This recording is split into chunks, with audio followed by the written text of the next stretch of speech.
Now, in what would be the most extensive interview given by the RBI Governor Shaktikanta Das ever, the Mint Street top boss has said that India is growing at a breathtaking speed of Tejas craft, like he mentions, and he is very optimistic that the FY24 GDP could be very close to the 8% mark.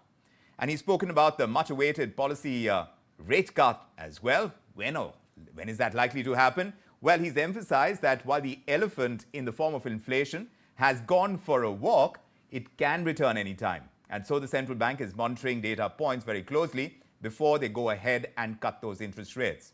In fact, he's also spoken about a whole host of subjects, about the Paytm payments bank issue as well, sending across a message to consumers through ET Now. Just listen in first to what he said. Of course, Keki Mistry is joining us on the show to break down, to help us decode what the RBI governor has said. Mr. Mistry, it's great to have you with us, and I'll come to you in a moment. But first, just let's listen in to what the RBI governor has said about inflation and about the trajectory looking at the inflation print. Here's what he said. As it looks, the elephant has gone for a walk. Okay. The elephant can come back anytime. And given the uncertainties that we have, I mentioned weather-related events and all, we would like, inflation to be sort of, inflation to sort of durably be around 4%. It cannot be just one-off number or just 1 month number touching 4%, which will give us the satisfaction. It has to be sort of sustainably and durably at around 4%. That is something which will give us greater confidence. But the direction is very clear. Inflation is on a downward trajectory. The governor of the RBI says the inflation is on a downward trajectory. Mr. Mistry, welcome to this edition of India Tonight. We are hearing what the Fed is saying at this point in time, what Jerome Powell is saying to the Senate. They are looking at interest rate cuts soon. Now, how do you think the RBI is placed over here in its effort to control inflation and start that cycle of bringing down rates to support growth? How long do you reckon that's going to take? So I think before we talk of inflation, I'd just like to make one mention that I had said in one or two of several earlier interviews in December and January that I expect the growth to be much stronger than what was being forecast. And I think the governor said the right thing, that the growth is very strong. And I think we must give credit to the government for the measures that they've taken to facilitate that growth. And we must give credit to RBI for the measures that they've taken to make sure that inflation in India has broadly remained under control. Now, coming to your question on inflation, yes, RBI's target is 4%. It's the actual reduction of interest rates, to my mind, is not as critical as it may sound, because ultimately interest rates are influenced by the level of liquidity in the system. And we have seen the last 2 or 3 months when liquidity in India has been tight. We have seen a gradual easing of liquidity in the last probably 2-3 weeks. So there has been a little bit of easing of liquidity. I think inflation, to my mind, will depend to a great extent on the outlook on the monsoons. And I continue to hold the view that if RBI believes that the monsoon forecast is reasonable, that we are not going to see any abnormal monsoon and therefore not any sharp increase in food prices, I still think that somewhere in June, July is the time when RBI could look at the first cut in interest rates. Yes, Mr. Mistry, as far as inflation is concerned, like you pointing out, that it is a function of the liquidity, and that situation has eased in India. In fact, the RBI governor spoke about this as well. Just listen in. You see, liquidity was in surplus till about September or so, September last year. Thereafter, it has turned into deficit, and there are various factors external to the Reserve Bank. That is external factors. External meaning, I don't mean foreign, but external to the RBI. So we have been, as I said as we pointed out in the last monetary policy statement, we have been quite nimble in our liquidity actions.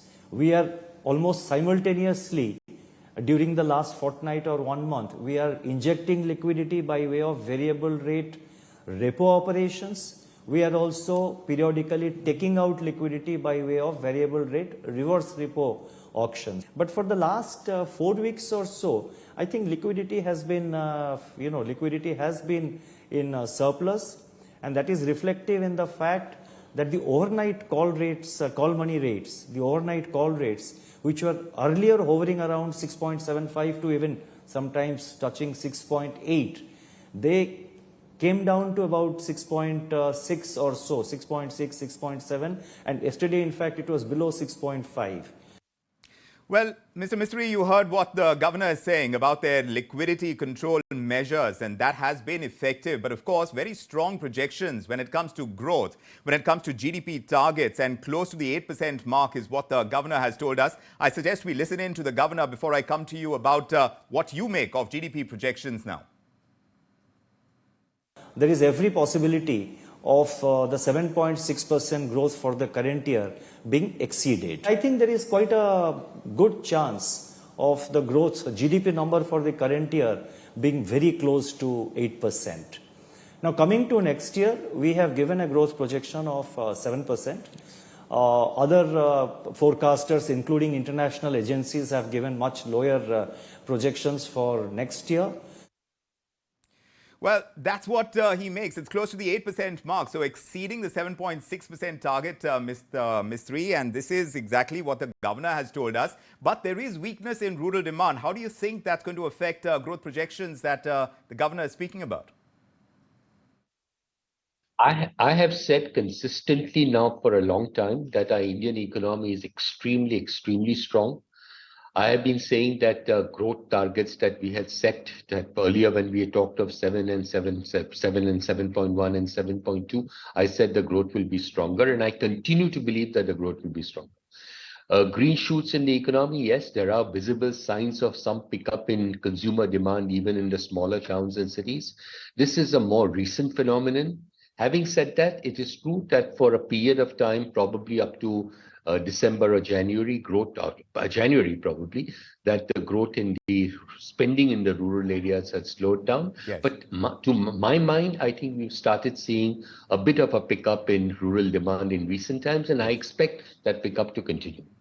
Well, we certainly hope to see that pickup in rural demand, Mr. Mistry. But when it comes to the RBI's role as a regulator of the banking system in the country, it seems like they are tightening norms at this point in time. In fact, we asked the governor about the action they have taken against Paytm Payments Bank in particular, and this is what he told us.